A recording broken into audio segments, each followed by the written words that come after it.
गुरुर्ब्रह्मा गुरुर्विष्णु गुरुर्देवो महेश्वरा गुरुर्साक्षात् परब्रह्म तस्मै श्री गुरवे नमः।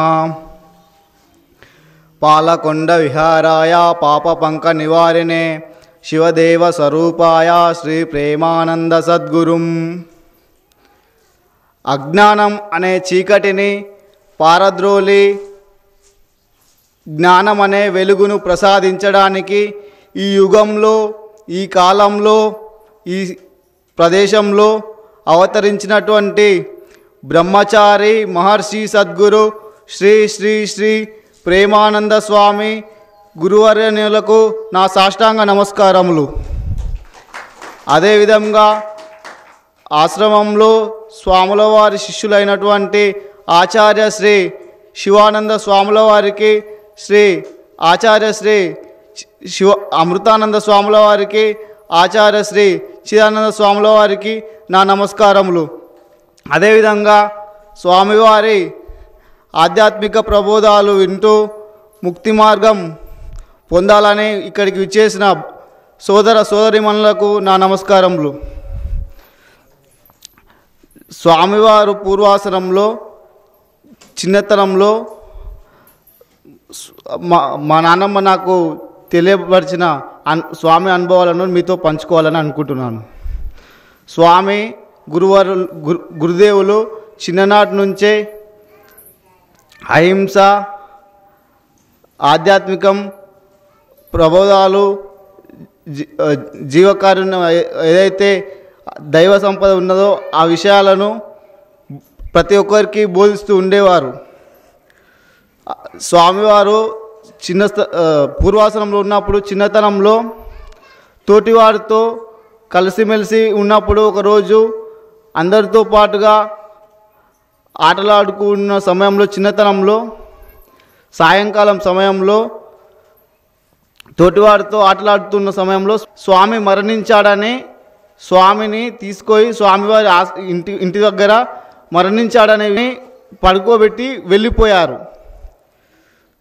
స్వామి మహానుభావుడు కాబట్టి మరుసటి రోజు ఉదయం ప్రతిరోజు ఏ విధంగా ఆవులను తీసుకొని పొలం కాడికి వెళ్ళేవాడో, వెళ్తున్న విషయం ఆ అజ్ఞానులు చూసి స్వామి మహానుభావుడు, స్వామి మరణించాడని మనం అనుకున్నాం. కానీ స్వామి మనం ఎవరైనా ఇట్లా వెళ్ళేవారం కాదు.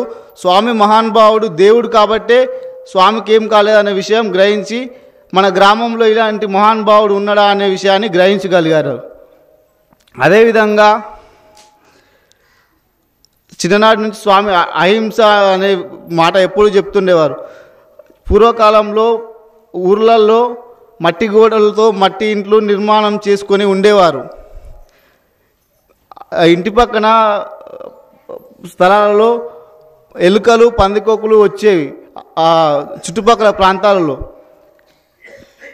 ఆ పక్కింటి వారు, ఎదురింటి వాళ్ళు అందరూ ఆ పందికొక్కులకు మందులు పెట్టి చంపాలని చూసేవారు. స్వామికి ఒకరోజు ఆ విషయం చూసి వేరే ఇతర జీవులను చంపే హక్కు ఏ మానవునికి, ఏ జీవునికి ఎవరు ఇవ్వలేదు. ఇలా చంపడం మంచి పద్ధతి కాదు, నేరం అని చెప్పి స్వామి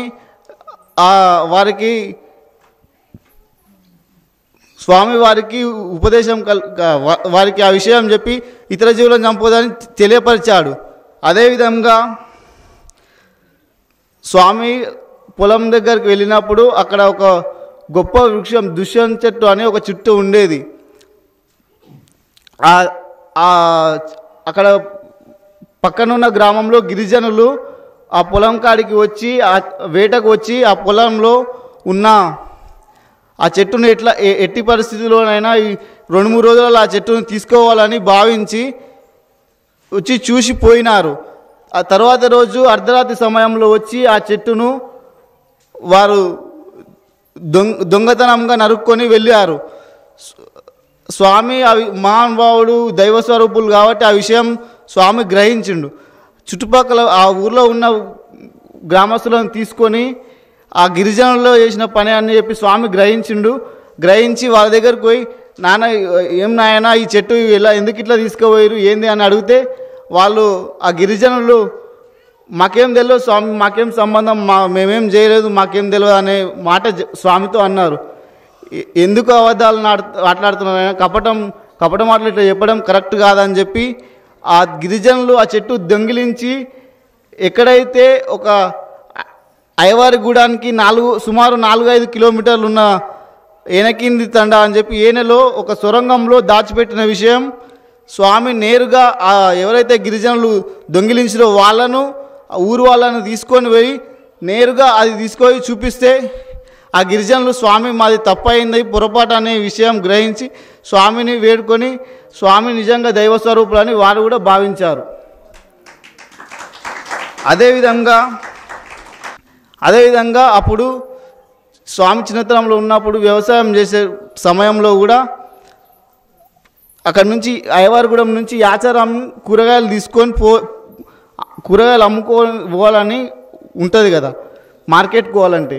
అయితే స్వామి సైకిల్ మీద కూరగాయలు తీసుకొని పోతుంటే పక్కన ఊరు నందివనపర్తి గ్రామంలో స్వామిని పరీక్షించాలి. స్వామి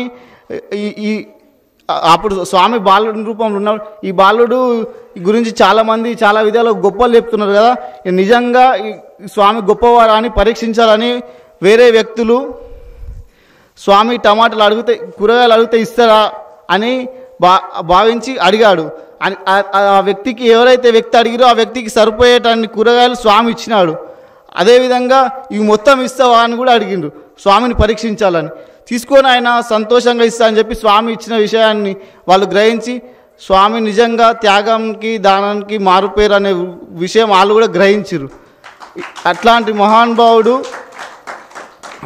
మా గ్రామంలో పుట్టి స్వామి శిష్యునై ఇక్కడికి వచ్చి అక్కడ ఆ ప్రాంతంలో పుట్టి ఈ ప్రాంతంలో ఈ సమస్త మానవాళికి ఆధ్యాత్మిక మార్గంలో ముక్తి మార్గం ప్రసాదించాలని కఠోర దీక్ష గత 28 సంవత్సరాల కఠోర దీక్ష చేస్తున్న నా గురుదేవులకు నా సాష్టాంగ నమస్కారాలు తెలియజేస్తూ ఈ అవకాశం ఇచ్చినందుకు స్వామివారికి నా సాష్టాంగ నమస్కారాలు తెలియజేస్తున్నాను. ఓం సహనా భవతు సహనో భునత్తు సహ వీర్యం కరవాహై తేజస్వినావధీతమస్తు మా విద్విషావహై. ఓం శాంతి శాంతి శాంతి. ఓం నమః శివాయ. ఓం శ్రీ మహర్షి సద్గురు శ్రీ శ్రీ శ్రీ ప్రేమానంద స్వామి పరబ్రహ్మణే నమః.